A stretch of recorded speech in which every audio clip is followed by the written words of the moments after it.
आज महामहिम पंडित श्री दीनदयाल उपाध्याय जी का जन्म महोत्सव का उत्सव मनाया जा रहा है। इसी में हम सब लोग माननीय पंडित जी के लिए श्रद्धांजलि देने के लिए उपस्थित हैं। माननीय पंडित जी का जन्म किसी विशेष कार्य के लिए हुआ था। जब जब देश पर, धर्म पर, सभ्यता पर, संस्कृति पर अत्याचार होते हैं, तब तब भगवान कोई अपना विशेष पार्षद इस देश में संस्कृति सभ्यता की रक्षा के लिए यहाँ पर भेजते हैं। वो किसी भी रूप में आ सकते हैं। हमारा मानना है माननीय पंडित दीनदयाल उपाध्याय जी इस ब्रज की धराधाम पर भगवान श्री कृष्ण की प्रेरणा से अवतरित हुए और यहाँ अवतरित होकर विश्व बंधुत्व की भावना से उन्होंने कार्य किया। यहाँ पर कोई ऊंच नीच नहीं, समाज के निम्न से निम्न तबका को, निम्न से निम्न तबका के जुड़े हुए व्यक्ति को हम एक उच्च स्तर तक कैसे लाएं, ये उनकी अवधारणा रही। देश में किस प्रकार से सभी लोग एकजुट होकर भारत का गौरव, यहाँ की संस्कृति, यहाँ की सभ्यता, यहाँ की आन बान शान मान मर्यादा, इसकी रक्षा हो। भारत की राजनीति विशुद्ध धार्मिक हो। धर्म और राजनीति एक दूसरे के अंग हैं, एक के बिना दूसरा नहीं रह सकता है, ऐसा माननीय पंडित जी का मानना था। 1916 में 25 सितंबर को वो यही ब्रजधाम में अवतरित हुए। सज्जनों, ये हमारी ब्रज वसुंधरा क्रांति, चाहे वो धार्मिक क्रांति हो, चाहे वो राजनीतिक क्रांति हो, इसका मुख्य केंद्र अगर विश्व में कहीं है तो वो हमारा ब्रजधाम है। और इस ब्रजधाम में माननीय पंडित जी का अवतरण हुआ। सबसे पहला जगत गुरु अगर कहीं हुआ, कृष्णम वंदे जगत गुरु, कृष्ण ही जगत गुरु हुए, वो हमारे इस ब्रज धराधाम के थे। और उन्होंने सबसे पहला काम क्या किया? पहला काम महापुरुषों का क्या होता है, और ब्रज में अवतरित होकर भगवान श्री कृष्ण ने क्या किया? यहाँ पर आकर सबसे पहले अगर उन्होंने ध्यान दिया तो किसानों पर ध्यान दिया। पंडित जी ने भी किसानों के लिए पहले सोचा।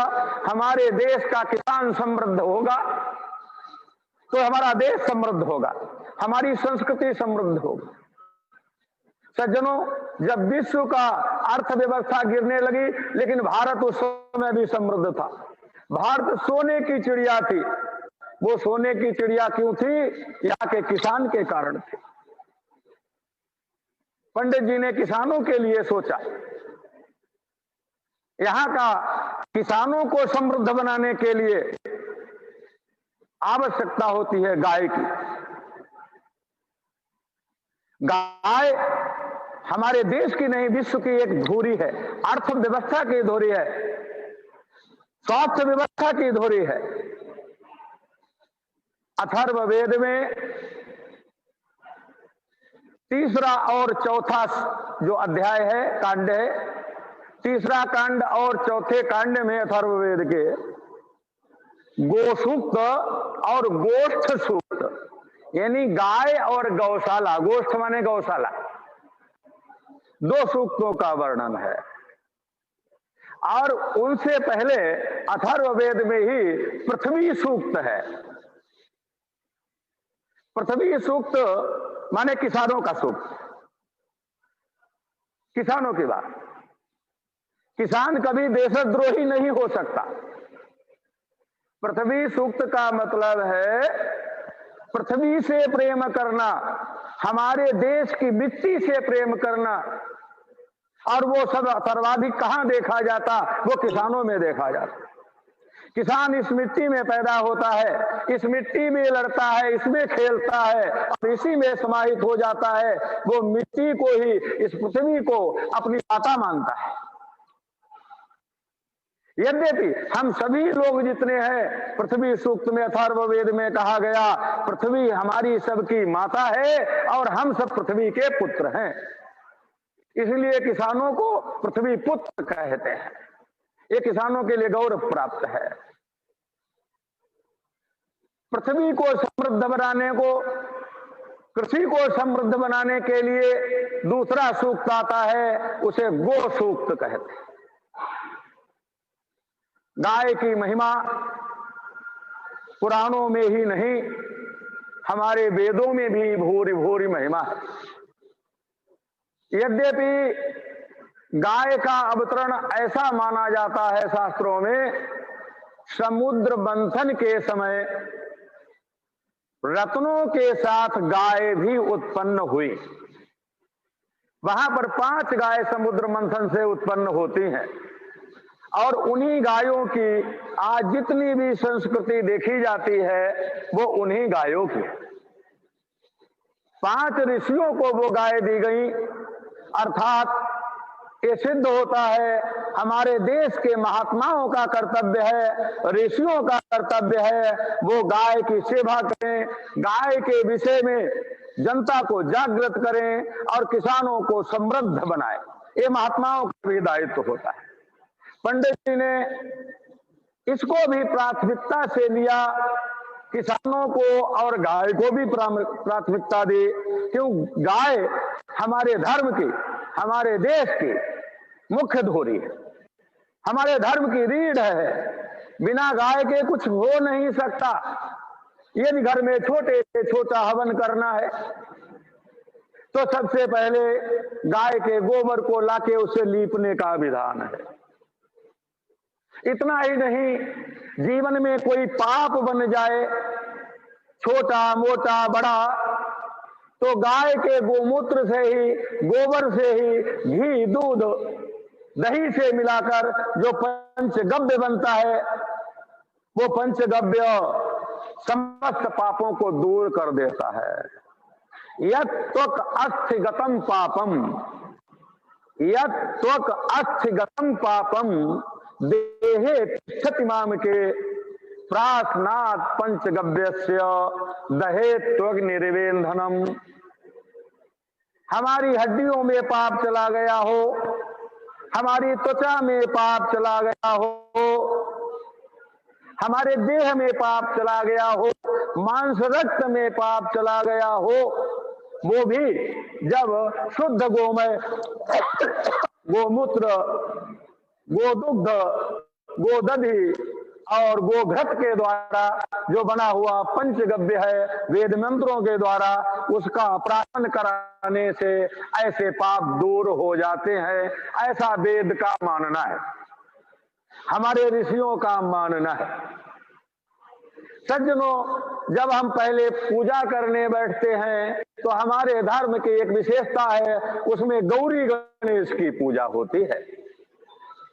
हमें छोटे से छोटा काम करना हो तो सबसे पहले हमारे आचार्य, हमारे पंडित जी वो आकर कहेंगे गौरी गणेश की पूजन करें, गौरी गणेश का स्मरण करें।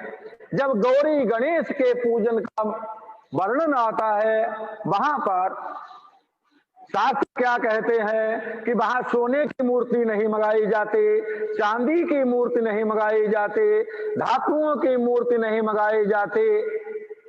आजकल बड़ी दुखद बातें हैं कि चाइना की बनी हुई, चाइना की मिट्टी की, चीन की मिट्टी की हम लोग पूजा करने लगते हैं गणेश समझकर, जो कि निषिद्ध है। हमारे यहाँ गाय के गोबर के गणेश बनेंगे। आपने देखा है, हम लोग ब्रजवासी हैं, हमारे यहाँ गोवर्धन पूजा का महत्व है। ये गोवर्धन क्या है? गो माने गाय, वर्धन माने संवर्धन। जहां गायों का संवर्धन होता हो, पोषण होता हो, गायों के लिए विशेष महत्व दिया जाता हो गोवर्धन, और उस दिन प्रत्येक घर में गाय के गोबर के गोवर्धन जी बनते हैं, उनकी पूजा होती है। कोई सोने के चांदी के गोवर्धन की पूजा नहीं करता। इस प्रकार से हमारे यहाँ गाय के गोबर का यह महत्व है कि गणेश भी उसी के बनेंगे, और पर्यावरण के लिए भी ये कितना बड़ा लाभ हो जाएगा जब गाय के गोबर के गणेश जी होंगे। गाय के गोबर में लक्ष्मी जी का निवास है, गोमूत्र में गंगा यमुना का निवास है। जब इससे मिलकर हम बनाएंगे और उनको हम विसर्जन भी जब करेंगे तो खेतों में करेंगे, कहीं प्रदूषण नहीं बढ़ेगा, न नदियों में प्रदूषण होगा, बल्कि प्रदूषण इससे दूर होगा, पर्यावरण शुद्ध होगा। गाय की श्वास से पर्यावरण शुद्ध होता है। कई रोग गाय की जो श्वासा निकलती है उस श्वासा के लगने से दूर हो जाते हैं।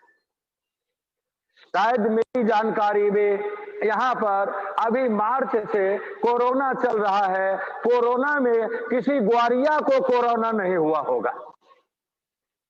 भले ही हमारे देश के गृह मंत्री को कोरोना हो गया हो, भले ही हमारे यहाँ के बड़े बड़े डॉक्टर को कोरोना हुआ हो और वो मर गए हो, लेकिन मेरी समझ में हो सकता है, मेरी जानकारी कम हो, किसी ग्वारिया को सुनने में नहीं आया कि कोरोना हुआ, या किसी गोभक्त को जो दैनिक जाता है। अभी कौन बता रहे थे हमको, प्रातः काल वो गायों की सेवा करते हैं, गायों की सेवा को आते हैं।